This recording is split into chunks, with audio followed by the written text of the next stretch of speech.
In April 1982, Argentine forces landed on the Falkland Islands before dawn and overwhelmed the small British garrison in hours.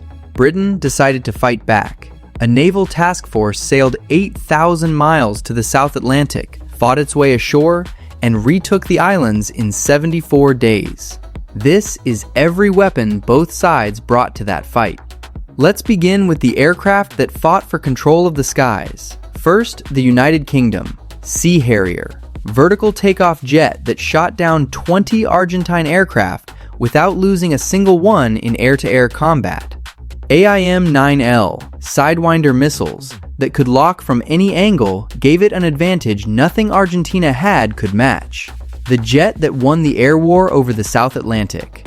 Harrier GR-3, ground attack Harrier that flew bombing missions against Argentine positions ashore, flew from improvised forward bases cut into Falklands hillsides to shorten mission times. A ground attack aircraft pressed into every role available, and it delivered every time.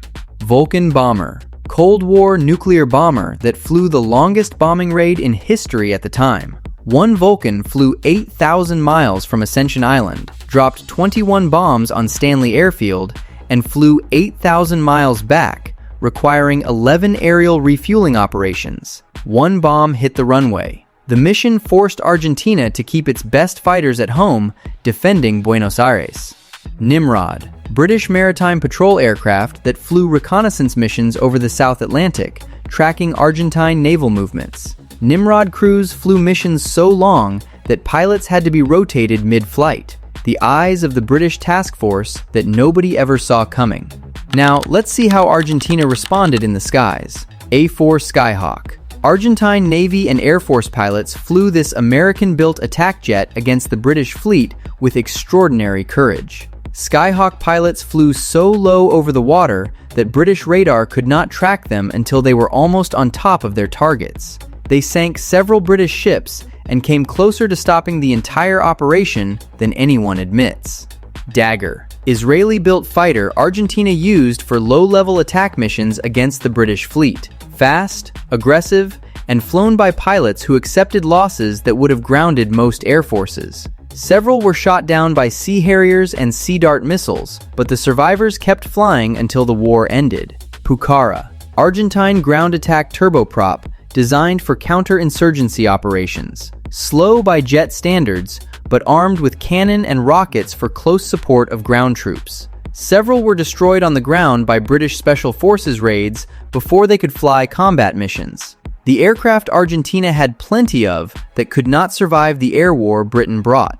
With the air battle covered, it's time to look at the armored vehicles that supported the fighting on the ground. First, the United Kingdom. Scorpion, light tank Britain shipped to the Falklands that proved decisive in the ground battle. Fast enough to maneuver across boggy Falklands terrain where heavier vehicles got stuck. 76mm gun that destroyed Argentine positions during the battles for the hills surrounding Stanley. The smallest tank Britain sent to war that had one of the biggest impacts. Scimitar, armored reconnaissance vehicle armed with a 30mm cannon that worked alongside Scorpions in the ground battle. Fast, light, and capable of moving across terrain that stopped everything else. Scimitar crews provided fire support for infantry attacks on Argentine defensive positions throughout the final push towards Stanley.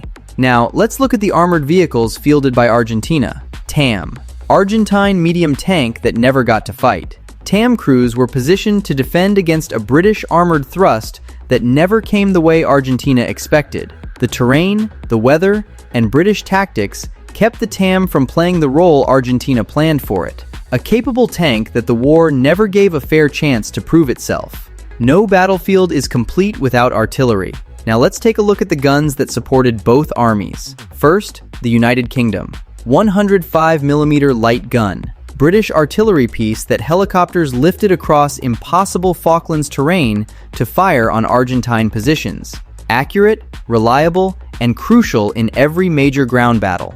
Gun crews carried ammunition by hand across boggy ground when vehicles could not follow. The gun that supported every British infantry attack from landing to the fall of Stanley. Naval gunfire, HMS Glamorgan and others. British warships provided artillery support by firing their guns at Argentine positions ashore throughout the ground campaign. Naval gunfire was often the only heavy support available when helicopters could not fly in bad weather. Argentine soldiers said the sound of naval shells arriving without warning was one of the most terrifying experiences of the war. Now it's time to examine the guns that supported Argentina's defenses. 105mm pack howitzer.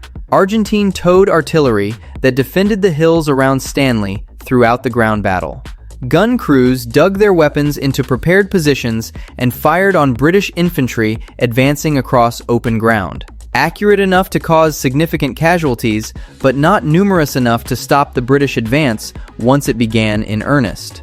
35mm Oerlikon anti-aircraft gun. Swiss-built anti-aircraft gun Argentina used to defend its positions from British air attack. Brought down several British aircraft during low-level attack missions. The gun that made British pilots think twice about how low they flew over Argentine positions. Finally, we arrive at the warships that decided the outcome of the conflict at sea. Let's begin with the Royal Navy. HMS Hermes and HMS Invincible. Two aircraft carriers that made the entire operation possible. Without them, the Harriers and Sea Harriers had nowhere to operate from, and Britain had no air cover over the fleet. Argentina tried to sink both throughout the war and failed. The ships that Britain could not afford to lose and somehow did not. HMS Sheffield, British destroyer that became the first Royal Navy ship lost to enemy action since World War II when an Argentine Exocet missile hit it on May 4, 1982. 20 sailors died. The loss shocked Britain and showed the world that modern missiles could sink modern warships faster than anyone had believed possible. HMS Coventry, British destroyer shot down by Argentine A-4 Skyhawks on May 25, 1982. 19 sailors died. Coventry had been protecting the fleet from air attack and was hit while doing exactly that job. The ship that died doing what it was sent to do. Nuclear submarine HMS Conqueror, British nuclear submarine that sank the Argentine cruiser General Belgrano with old-fashioned, straight-running torpedoes. The Belgrano's sinking killed 323 Argentine sailors and immediately changed the entire character of the war. After Belgrano went down, the Argentine Navy never left port again, a submarine that ended the naval war with 2 torpedoes. On the Argentine side, the Navy faced an even greater challenge against Britain's powerful task force, ARA General Belgrano, Argentine cruiser that was sailing away from the exclusion zone when HMS Conqueror sank it. 323 sailors died in the South Atlantic, the most controversial sinking of the war and the one that effectively ended Argentine naval operations. After Belgrano, the Argentine fleet stayed in port and Britain owned the sea. Super Étendard with Exocet, already covered in jets but worth repeating here. 2 missiles fired from 2 aircraft sank 2 British ships and almost broke the entire operation. Argentina had 5 Exocets at the start of the war.